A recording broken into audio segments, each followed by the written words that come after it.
بسم اللہ الرحمن الرحیم۔ ناظرین، میں عدنان نصیر ہوں۔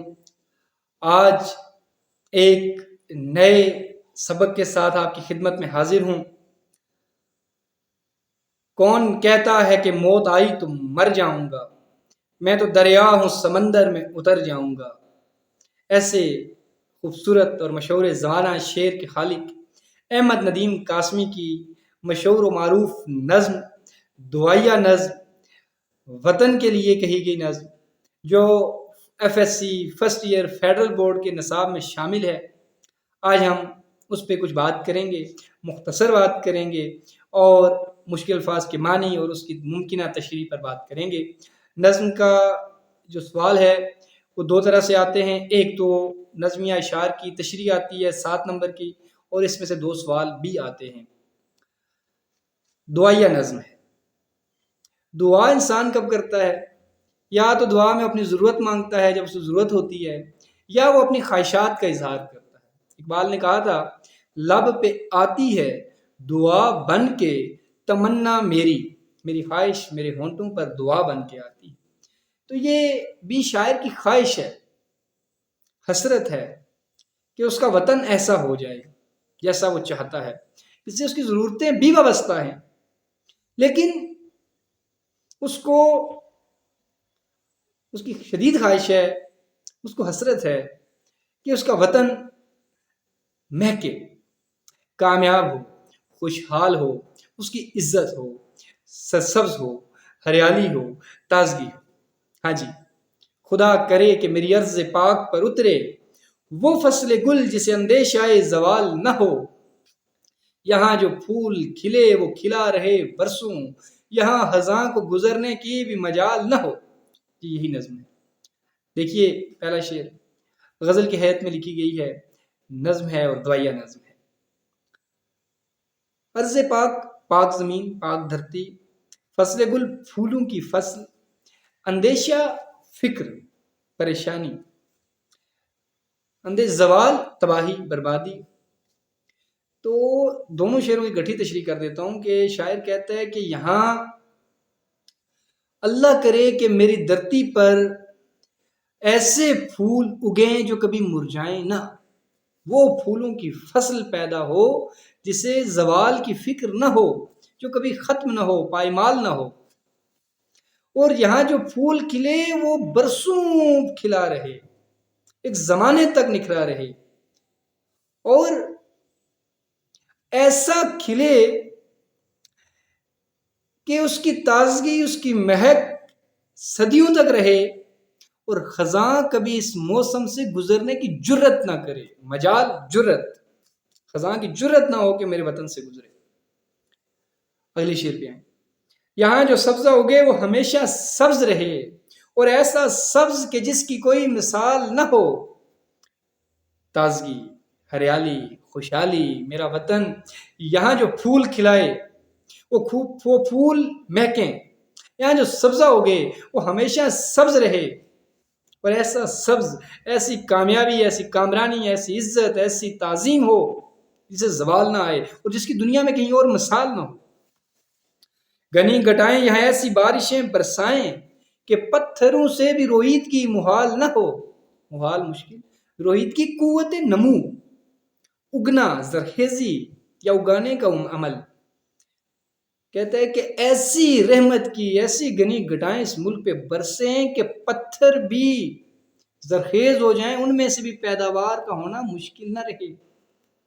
یعنی بنجر زمینیں بھی آباد ہو جائیں، بنجر ذہن بھی کارآمد ہو جائیں، ناکارہ لوگ بھی کام آنے لگ جائیں، جن سے کوئی امید نہیں ہے وہ بھی کارنامے سر انجام دینے لگے۔ یہ اس کا معنی ہے۔ خدا کرے کہ وقار اس کا غیر فانی ہو، غیر فانی جسے فنا نہ ہو، ہمیشہ رہنے والا، اور اس کے حسن کو تشویش ماہ و سال نہ ہو۔ تشویش، فکر، پریشانی، ماہ و سال وقت، یعنی مہینے اور سال، ماہ مہینے۔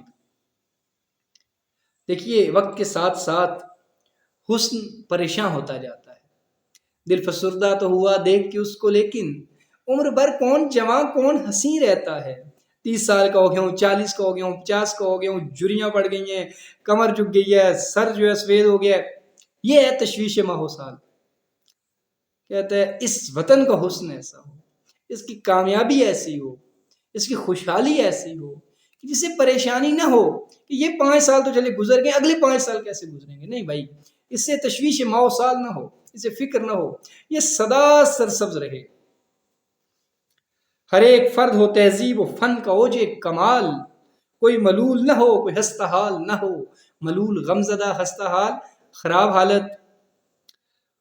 تہذیب سادہ ترین مطلب ہے رہن سہن کے طریقے، اوج کمال فن کی بلندی۔ تہذیب کی اکائی جو ہے وہ ثقافت ہے، ہر علاقے کا رہن سہن، کھانا پینا، ان کے تہوار، ان کے آپس میں تعلقات، ان کے کھیل، یہ سب ثقافت میں آتے ہیں۔ جیسے پٹھوار کی الگ ثقافت ہے، پنجاب کی الگ ہے، گلگت کی الگ ہے، سندھ کی الگ ہے۔ ان ساری ثقافتوں کو جمع کر کے بڑے پیمانے پر تہذیب وجود میں آتی ہے جو پورے خطوں کی ہوتی ہے، وہ صدیوں میں پنپتی ہے۔ جیسے برصغیر کی ایک تہذیب ہے، چائنیز کی الگ تہذیب ہے، یورپ والوں کی الگ ہے، ان کا لباس، ان کا رہن سہن، ان کا کھیل، ان کے آداب، وہ مختلف ہے ہماری تہذیب سے۔ تو وہ کہہ رہے ہماری تہذیب یعنی ہمارے خطے میں، یعنی ہمارا ملک جو ہے، اس میں ہر ایک آدمی اپنے فن میں اعلیٰ مقام رکھے۔ یہاں جو فنکار پیدا ہوں، یہاں جو کھلاڑی پیدا ہوں، یہاں جو سائنسدان پیدا ہوں، یہاں جو سیاستدان پیدا ہوں، یہاں جو انسانیت کی خدمت کرنے والے پیدا ہوں، وہ دنیا سے اپنے آپ کو منوائیں، ان کا لوہا دنیا مانے۔ یعنی وہ یہ کہنا چاہتا ہے کہ یہاں کئی عبدالستاریدی پیدا ہوں، کئی ڈاکٹر عبدالسلام پیدا ہوں، کئی ارشد ندیم پیدا ہوں، کئی عرفہ کریم پیدا ہوں، ہر شعبے میں کئی ستپارہ پیدا ہوں پہاڑوں کو سر کرنے والے۔ تو یہ کہہ رہا ہے کہ اور پھر کوئی پریشان نہ ہو، کوئی غم زدہ نہ ہو، کسی کی حالت خراب نہ ہو۔ اور ایک شعر یہاں سے نکال دیا گیا ہے، خدا کرے کہ میرے ایک بھی ہم وطن کے لیے حیات جرم نہ ہو، زندگی وبال نہ ہو۔ تو شاعر یہ کہنا چاہ رہا ہے کہ میرے ملک میں خوشحالی ہو، کوئی بیکاری نہ ہو، مانگنے والا نہ ہو، کوئی پریشان حال نہ ہو، کوئی بے روزگار نہ ہو، یہ خوشحال ملک ہو۔ یہ خواہش ہے اور بڑی جائز خواہش ہے۔ آپ کو بھی اگر اپنے ملک سے گلہ ہے تو لاکھ گلے ہوں، اگر آپ لاکھ کہیں کہ یہ ملک جو ہے اس وقت روزگار نہیں ہے، اس میں انصاف نہیں ہے، اس میں کرپشن ہے، اس میں یہ ہے، جتنی بھی خرابیاں آپ گنوا رہے ہیں، ساری آپ کی باتیں بجا ہوں گی۔